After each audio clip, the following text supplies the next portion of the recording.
आगे ना लो, हम लोग पढ़ क्या रहे थे जी?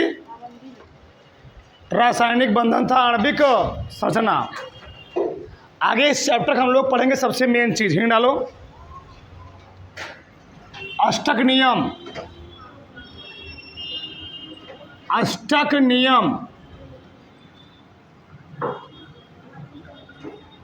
अष्टक नियम, ऐसे हम लोग कहते हैं अष्टक सिद्धांत।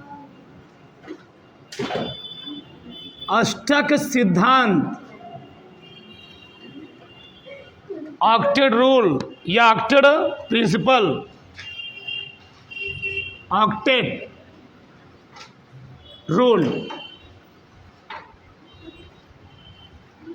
ऑक्टेट रूल लिखो क्या होता है, पहले लिखो, किसी भी तत्व, किसी भी तत्व के, किसी भी तत्व के बाह्यतम या संयोजी कोश में, किसी भी तत्व के बाह्यतम या संयोजी कोश में, संयोजी कोश में अधिकतम, अधिकतम 8 इलेक्ट्रॉन, अधिकतम 8 इलेक्ट्रॉन करने की प्रवृत्ति या क्षमता अष्टक नियम या अष्टक सिद्धांत कहलाता है। अष्टक नियम कहलाता है। ठीक, मैंने क्या लिखा? किसी भी तत्व के बाह्यतम या संयोजी कोश में अधिकतम कितने इलेक्ट्रॉन करने जी? अपने संयोजी कोश में। संयोजी कोश कहने का तात्पर्य अपने सबसे बाहरी कक्षक में अधिकतम 8 इलेक्ट्रॉन करने की प्रवृत्ति को, करने की क्षमता को ही हम लोग कहते क्या हैं? अष्टक नियम। अब कोई भी तत्व अपने बाह्यतम कोश में 8 इलेक्ट्रॉन करना क्यों चाहता है? प्रश्न उठता है, क्योंकि वह तत्व अगर किसी का परमाणु या आयन के कक्षक में, अणु परमाणु या आयन के कक्षक में 8 इलेक्ट्रॉन हो जाते हैं, उसको हम लोग कहते क्या हैं? क्या? स्थायी तत्व। तो लिखो इसमें, कोई भी तत्व, कोई भी तत्व, कोई भी तत्व स्थायी होने के लिए अपने, अपने संयोजी कोश में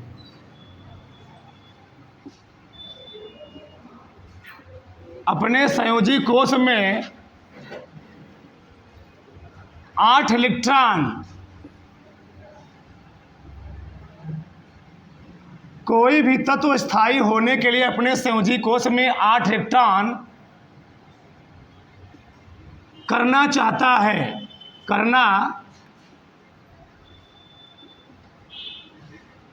चाहता है।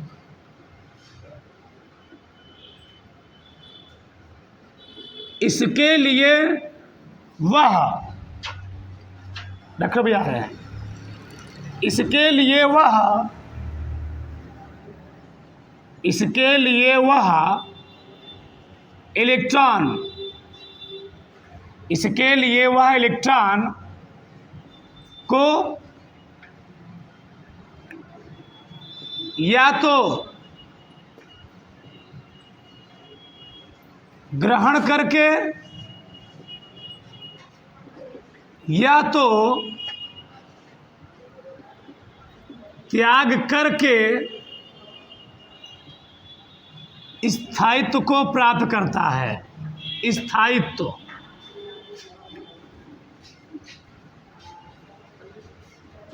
स्थायित्व को प्राप्त करता है। ठीक, हमने क्या लिखा? कोई भी तत्व स्थायी होने के लिए अपने संयोजी कोश में कितने इलेक्ट्रॉन करता है जी? 8 इलेक्ट्रॉन करना चाहता है। इसके लिए वो इलेक्ट्रॉन को या तो क्या करता है, ग्रहण करके, या तो त्याग करके स्थायित्व को प्राप्त करता है। आगे लिखो।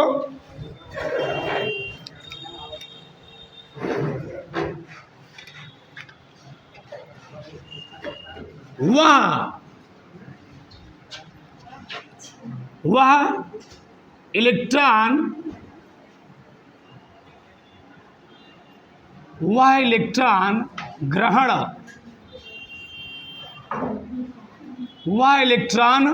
ग्रहण करके या त्याग करके अपने निकटतम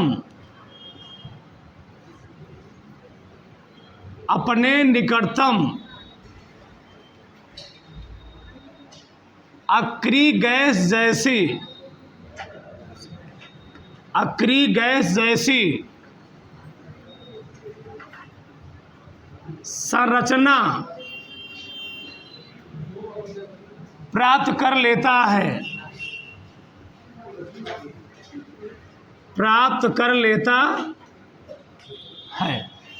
ठीक, ध्यान से हमने क्या लिखा जी?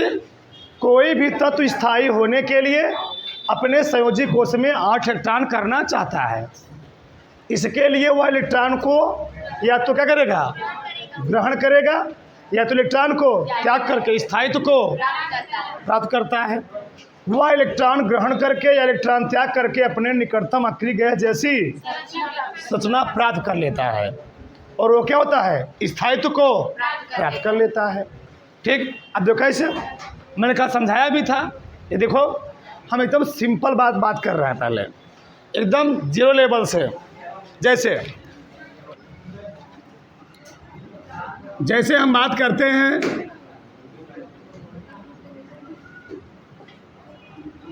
सोडियम क्लोराइड,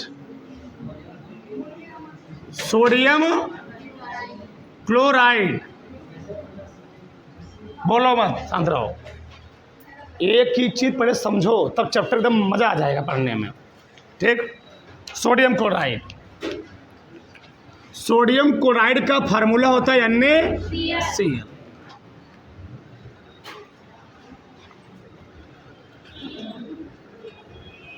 सोडियम का परमाणु क्रमांक होता है 11। इलेक्ट्रॉनिक विनाश करोगे 2 8। लिखो मत जी, कोई लिखेगा, किसी पे नहीं चलना चाहिए। क्लोरीन का परमाणु क्रमांक होता है 17, 2 8 7। सोडियम के बाहरी कक्षक में आउटर मोस्ट ऑर्बिटल में, इसी को हम लोग कहते हैं संयोजी कोश में, कितने इलेक्ट्रॉन हैं? 1। क्लोरीन के आउटर मोस्ट ऑर्बिटल में कितने इलेक्ट्रॉन हैं? बताओ। यह 1 इलेक्ट्रॉन त्याग करके अपने कक्षक में 2 8 करना चाहेगा कि 7 इलेक्ट्रॉन ग्रहण करके 2 8 8 करना चाहेगा, त्याग कर। यह अपने कक्षक में 1 इलेक्ट्रॉन ग्रहण करना चाहेगा कि 7 इलेक्ट्रॉन त्याग करके 2 8 करना चाहेगा, 1 इलेक्ट्रॉन ग्रहण करना चाहेगा। अगर 1 इलेक्ट्रॉन ग्रहण कर लेगा, अगर 1 इलेक्ट्रॉन त्यागेगा, तो ये हो जाएगा नियान। क्या हो जाएगा? और नियान एक अक्रिय गैस है, वह स्थायी एलिमेंट है। क्या जी? यानी अगर सोडियम के बाहरी कक्षक से 1 इलेक्ट्रॉन निकल जाए, यह नियान के जैसी क्या करेगा, यह नियान के जैसी स्ट्रक्चर को प्राप्त कर लेगा। ठीक, अगर क्लोरीन के बाहरी कक्षक में 1 इलेक्ट्रॉन कहीं से आ जाए, तो 1 इलेक्ट्रॉन आ जाएंगे, तो यह आर्गन के जैसी अपने निकटतम अक्रिय गैस जैसी क्या करेगा, आर्गन के जैसी, और वह क्या हो जाएगा जी, स्थायी। और इसी के लिए एक मिलियन इलेक्ट्रॉन ज़्यादा, दूसरे मिलियन क्या है, कम है। इस कमी और इस ज़्यादा और कमी को बैलेंस करने के लिए सोडियम ने क्या किया, अपने इलेक्ट्रॉन को क्लोरीन को ट्रांसफ़र किया। बहुत ध्यान से समझते रहना, बस बड़ा मज़ा आ जाएगा इसमें। सोडियम बाहरी कक्षक का इलेक्ट्रॉन 1 इलेक्ट्रॉन। तो सोडियम करता क्या है, अपने इलेक्ट्रॉन दे दिया, किसको दे दिया? क्लोरीन। अब बताओ क्लोरीन बाहरी कक्षा में कितने इलेक्ट्रॉन थे? 2, 2 4, 2 6, 6 7। सोडियम ने अपने इलेक्ट्रॉन क्लोरीन को दे दिया। अच्छा, सोडियम अपने इलेक्ट्रॉन क्लोरीन को देगा तो यहाँ हुआ सोडियम, यहाँ हो जाएगा क्लोरीन। तो जब सोडियम ने अपने इलेक्ट्रॉन क्लोरीन को दिया तो यहाँ हो गया 2, 2 4, 2 6, 6 1।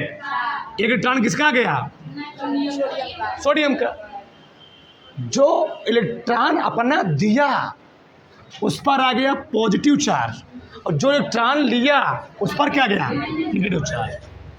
जो इलेक्ट्रॉन देता है उसको हम लोग कहते हैं दाता परमाणु। क्या बोलते हैं? ये है दाता परमाणु। क्या बोलेंगे इसको हम लोग? दाता परमाणु। और जो इलेक्ट्रॉन को ग्रहण करता है उसको हम लोग कहते हैं ग्राही परमाणु। इलेक्ट्रॉन कौन ग्रहण किया? क्लोरीन। तो ये हो गया ग्राही परमाणु। अब बताओ, जो इलेक्ट्रॉन देता है जिस पर आया पॉजिटिव चार्ज वो होता है धातु। उसको हम लोग क्या बोलते हैं? धातु। तो सोडियम धातु का धातु है। क्लोरीन इलेक्ट्रॉन को लिया है, ग्रहण किया है, इसलिए इस पर क्या है? नेगेटिव चार्ज, इसलिए क्या है? अधातु। अब देखो,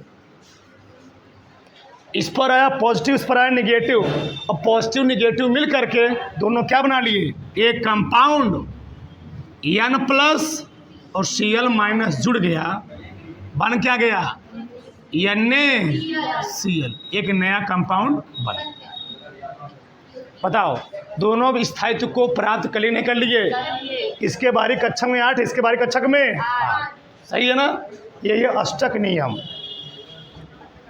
किसी भी तत्व के बाह्यतम या संयोजी कोश में अधिकतम 8 इलेक्ट्रॉन प्राप्त करने की होड़ को ही, प्रवृत्ति को ही हम लोग कहते क्या है?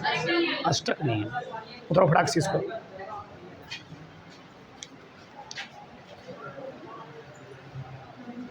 चलो नीचे नोट लिखो, नोट पॉइंट हमको वही लिखवा देना चाहिए था। देखो इधर, किसी भी अणु, परमाणु या आयन में जो इलेक्ट्रॉनों की साझेदारी हो रहा है या आदान प्रदान हो रहा है उसको हम लोग 2 चीज़ से दिखाते हैं, या तो डॉट से या तो क्रॉस से। लिखो, किसी भी अणु, परमाणु या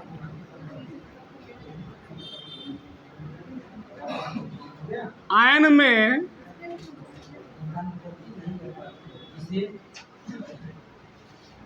में आदान प्रदान हुए इलेक्ट्रॉनों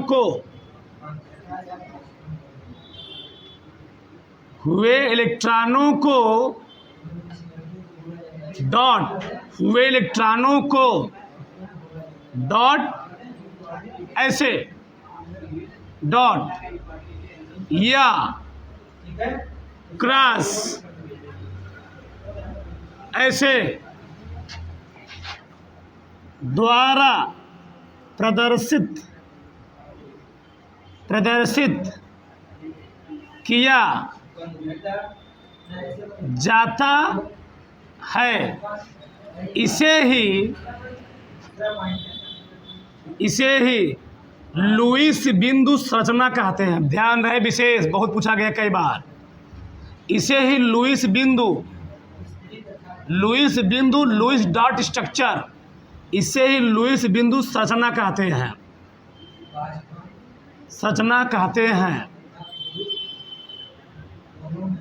सही ना?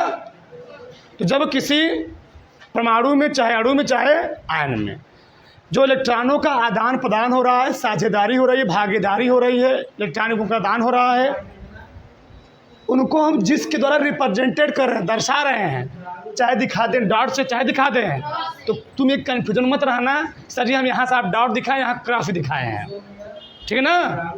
ठीक, तो कोशिश करना उसे सही नहीं है। जहाँ इलेक्ट्रॉनों की संख्या कम रहे उसको तुम दिखाया करो क्रॉस से, और जहाँ इलेक्ट्रॉन क्या रहे ज़्यादा रहे उसके दिखाया करो। उसे नियम नहीं है, तुमको अच्छा लगने के बता रहा हूँ। जहाँ जैसे सोडियम पर इलेक्ट्रॉन कम था तुम लोग केयर के मैं क्रॉस कैसे दिखाऊंगा क्रॉस से। क्लोरीन में परमाणु क्या थे ज़्यादा थे, वहाँ मैं क्या दिखाया था डॉट से, थोड़ा अच्छा लगता है। उसे नियम नहीं है, बस यही नियम है कि इलेक्ट्रॉनों को हम लोग दो तरीके से दर्शा सकते हैं, चाहे डॉट से चाहे। और इसी को हम लोग कहते क्या है Lewis dot structure. Lewis dot structure, Lewis बिंदु, लुईस पॉइंट स्ट्रक्चर या लुईस कुछ बोल दो। आगे ना लो, अष्टक नियम की सीमाएं सबसे मेन यही है।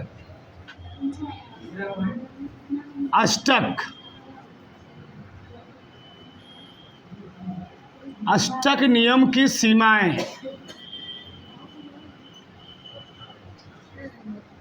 Limitation of octet rule, limitation of octet rule. तो लिखो इसमें अष्टक नियम की सीमाएं निम्नलिखित हैं, ठीक है, निम्नवत हैं। अष्टक नियम की सीमाएं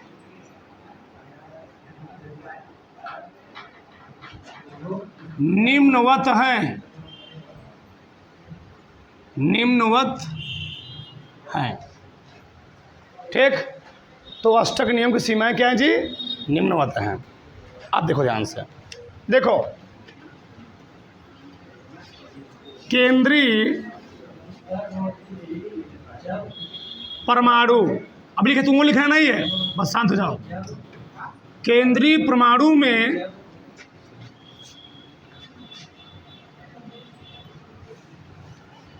तुम्हें लिखना नहीं है भी, कुछ केंद्रीय परमाणु में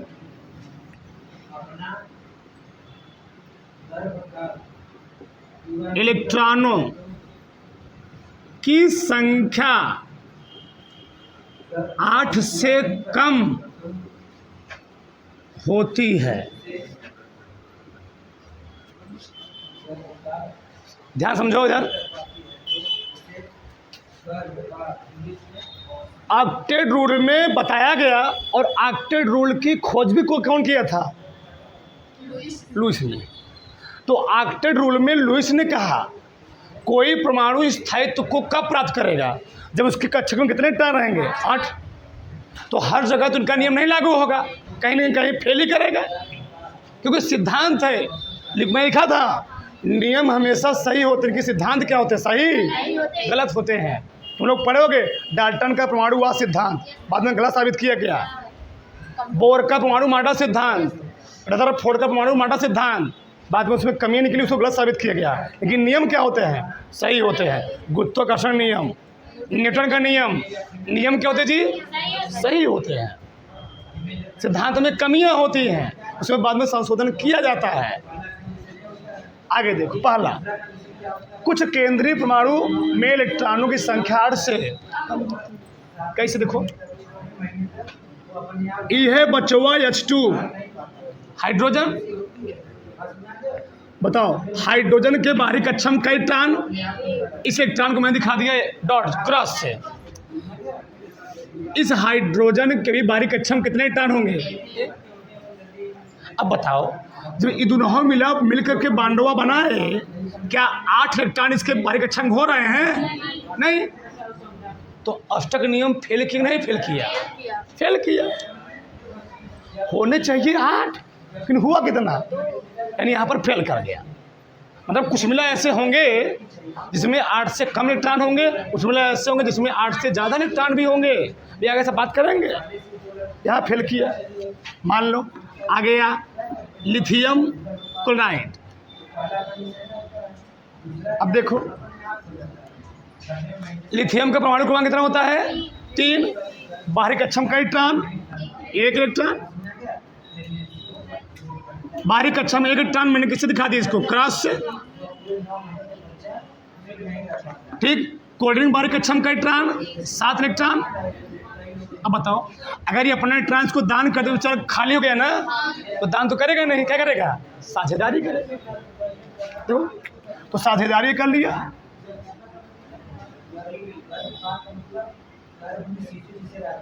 साझेदारी करने से हुआ क्या? क्लोरीन में तो 8 इलेक्ट्रॉन हो गए, 2 2 4 2 6 एक साथ एक। क्लोरीन वाले में 8 इलेक्ट्रॉन हो गए, क्या लिथियम वाले में 8 इलेक्ट्रॉन हुए? तो अष्टक नियम फेल कर रहा है, नहीं फेल कर रहा है? फेल कर रहा है। आगे देखो, आगे देखते रहो। चलो, हमें लिखा BCl3 बोरान। बताओ बोरान के बारीक कक्षम कई इलेक्ट्रॉन होते हैं? बोरान का परमाणु क्रमांक 5, बारीक कक्षम कई इलेक्ट्रॉन 3। देखो ध्यान से, चलो। तो बोरान के तीन तरफ कई क्लोरीन लगे हैं? 3 क्लोरीन लगे। तो बोरान में कई इलेक्ट्रॉन तुम दिखाओगे? 3। ये बोरान वाले किसके वाले हैं? और क्लोरीन बारीक कक्षम कई इलेक्ट्रॉन? 2 2 4 2 6 1 7। इस क्लोरीन का हुआ 2 2 4 2 6 1। इस क्लोरीन का हुआ 2 2 4 2 6 1 7। इस क्लोरीन का तो भाई साहब के अनुसार नियम पूरा है और टिट पूरा है। 2 2 4 2 6 2। इस क्लोरीन का भी पूरा है, इस क्लोरीन का भी पूरा है ना? लेकिन क्या बोरान ने ऑक्टेट रूल का पालन किया? होने चाहिए बेचारे में 8, लेकिन है कितने? अच्छा, क्या यहाँ ऑक्टेट रूल पालन किया? तो ऑक्टेट रूल फेल कर दिया। यानी सब इलेक्ट्रॉन स्थायित्व को नहीं। अरे भैया, अगर तुम्हारे गांव में 100 घर है तो सब मिला क्या प्रधान होंगे? बड़े बड़े आदमी होंगे, कुछ में उसमें गरीबों होंगे। क्या होंगे? कुछ लोग चाहे उसमें गरीब भी होंगे, सब मिला अमीर नहीं होंगे। उसी प्रकार से अगर आवर्त सारणी में 118 एलिमेंट हैं तो कुछ तो स्थायित्व को प्राप्त कर लेंगे, लेकिन कुछ लोग स्थायित्व को प्राप्त नहीं कर पाएंगे। समझ रहे हो ना? हाँ, आगे देखो, आगे।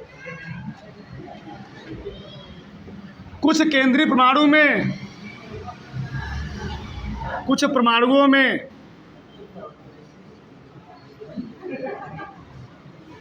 परमाणुओं में इलेक्ट्रॉनों की संख्या 8 से अधिक होती है। एक चीज पहले समझो, चैप्टर का मतलब समझ लोगे ना, चैप्टर सब एकदम धुआं हो जाएगा।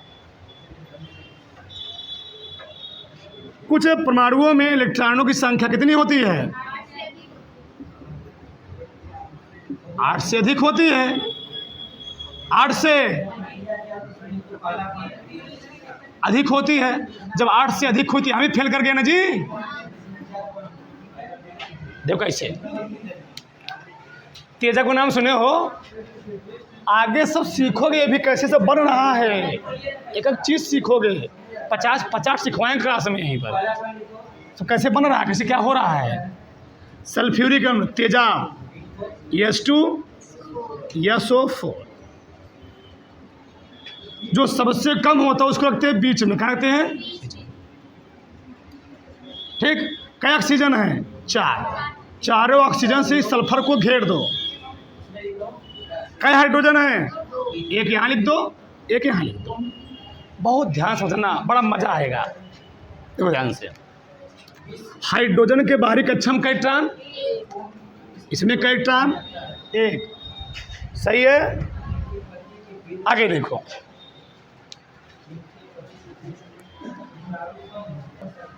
चलो आगे देखो, जो ध्यान से, इस ऑक्सीजनों के बाहरी कक्षक में कई इलेक्ट्रॉन? सब ऑक्सीजन के 6 ठो, 2 2 4 2 2 2 4 4 1 5 5 1 2 2 4 4 1 5 1 6 2 2 4 4 1 5 1 अच्छा सल्फरवा के बारी के छुकम कई ट्राम छठो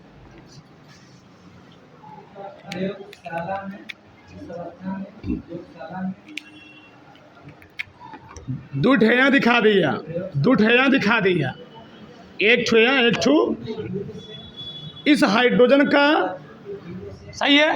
हाइड्रोजन में अपवादी है, 2 ही रहेंगे है ना, 2 है। इस ऑक्सीजन देखो 2 3 4 4 4 8 8 गिन लो 1 2 2 2 4 4 4 इस ऑक्सीजन में 8 है, इस ऑक्सीजन में भी 8 है। लेकिन सल्फर में देखो, सल्फर में 4 4 8 8 2 10 2 अष्टक नियम यहाँ क्या किया, कुछ परमाणुओं में इलेक्ट्रॉनों संख्या क्या होती है 8 से अधिक होती है कि नहीं है। कैसे बना स्ट्रक्चर देखो ध्यान से, ऐसे H ऑक्सीजन और हाइड्रोजन के बीच में एक इलेक्ट्रॉन साझेदारी हुई है, इसको दिखाएंगे सिंगल बॉन्ड से। सल्फर ऑक्सीजन के बीच में एक इलेक्ट्रॉन साझेदारी हुई है सिंगल बॉन्ड से। फिर सल्फर ऑक्सीजन से एक इलेक्ट्रॉन साझेदारी हुई सिंगल बॉन्ड, फिर सिंगल बॉन्ड। यहाँ पर 2 इलेक्ट्रॉन की साझेदारी हुई है डबल बॉन्ड, नीचे भी डबल बॉन्ड। एक बॉन्ड मिस होता है 2 इलेक्ट्रॉन और डबल बॉन्ड मिस होता है 4 इलेक्ट्रॉन। तो 4 4 8 8 2 10 2 12। यहाँ तो फेल किया नहीं, फेल किया, फेल किया। आगे देखो हमें लिखा PCl5 PCl5 फास्फोरस पेंटाक्लोराइड। दो ध्यान से चलो इसके स्ट्रक्चर बनाते हैं, उधर बनाते थे। चलो PCl5 फास्फोरस को कितने लोग घेरे हुए हैं 5 मिला, 5 क्लोरीन 1 2 3 4 5। क्लोरीन के बाहरी कक्षम का इलेक्ट्रॉन 7 2 2 4 2 6 1 2 2 4 2 6 1 2 2 4 4 2 6 1 2 2 4 2 6 6 1 2 2 4 2 6 1 7। फास्फोरस बारी कक्षम का इलेक्ट्रॉन 5। अब बताओ तुम क्रास से दिखाते तो बहुत ज़्यादा दिखाना पड़ता है जी, टाइम भी लगता। अब यहाँ कम इलेक्ट्रॉन क्रास से दिखा दो, 5 होते हैं, 1 cross 2 cross 3 cross 4 cross 5 cross. इस क्लोरीन का अष्टक पूरा नहीं पूरा है, इसका पूरा नहीं पूरा है, इसका पूरा, इसका पूरा, इसका। लेकिन फास्फोरस का देखो, फास्फोरस के देखो इलेक्ट्रॉन हुए 10 इलेक्ट्रॉन, होने कितने चाहिए, होने चाहिए 8 इलेक्ट्रॉन, हो कितने जी। यानी फास्फोरस ने कैसे बॉन्डिंग की है क्लोरीन के साथ, एक इलेक्ट्रॉन साझेदारी हुआ है, ऐसे Cl ऐसे ऐसे ऐसे फिर ऐसे 2 2 4 4 2 6 6 2 8 2 8 से ज़्यादा है, कम है तो अष्टक नियम फेल कर रहा है नहीं फेल कर रहा है, फेल कर रहा है। उतार लो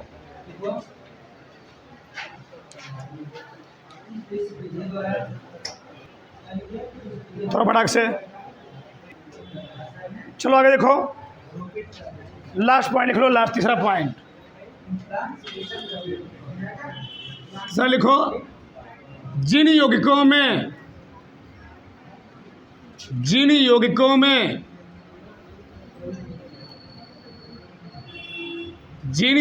में इलेक्ट्रॉनों की संख्या, जिन यौगिकों में इलेक्ट्रॉनों की संख्या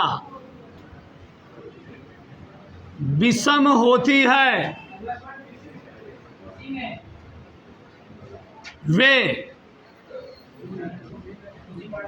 अष्टक नियम का पालन नहीं करते हैं, वे अष्टक नियम का पालन नहीं करते हैं।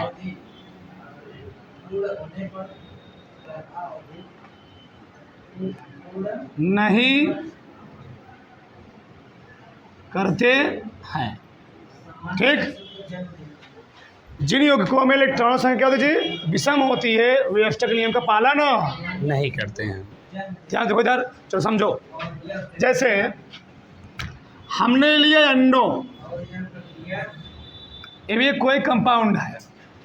अब बताओ नाइट्रोजन के बाहरी कक्षा में कई इलेक्ट्रॉन होता है? 5 इलेक्ट्रॉन। ऑक्सीजन बाहरी कक्षा में कई इलेक्ट्रॉन?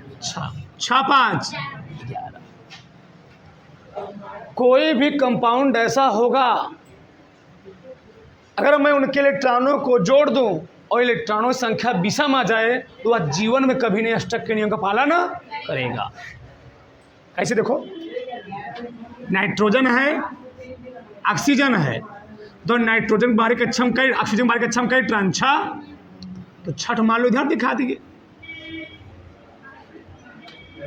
नाइट्रोजन में होते हैं कितने कितने? 5। 2 इधर दिखा दिए, ठीक, 2 इधर 1 इधर दिखा दी।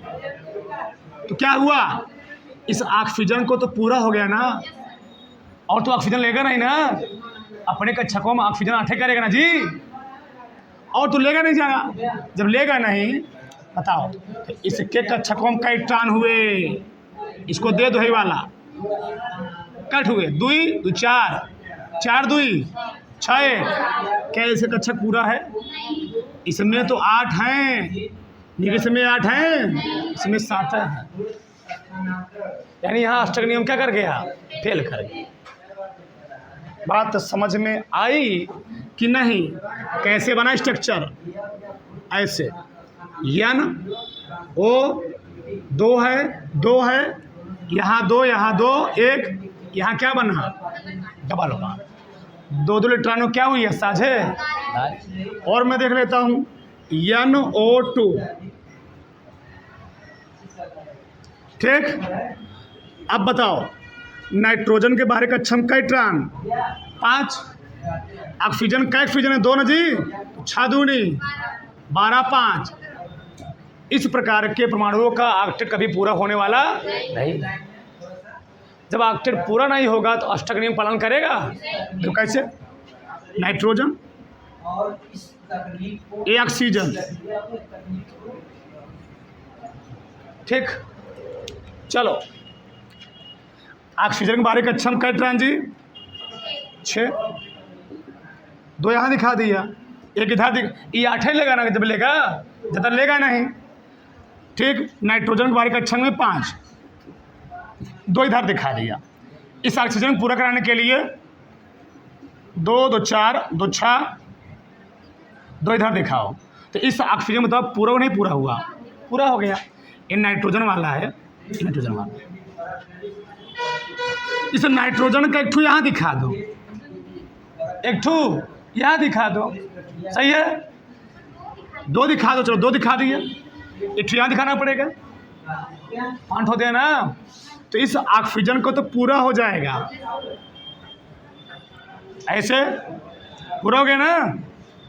4 4 2 6 2, तो नाइट्रोजन का बाहरी कक्षा में कई टन हो गया? 9 एकदम। अष्टक नियम पालन किया, चाहे तुम ऐसा ना दो, चाहे तुम इस चीज़ को, इसमें हो क्या रहा देखो इधर, यन डबल बॉन्ड, इधर भी डबल बॉन्ड, यहाँ पर क्या बचा? बचा नाइट्रोजन। या इसी चीज़ तुम ऐसे ना फकते, कैसे? यही सही है। मतलब इसका अष्टक पूरा है? नहीं पूरा है। तो ऑक्टेट रूल का पालन किया? नहीं किया। उतार लो इसको।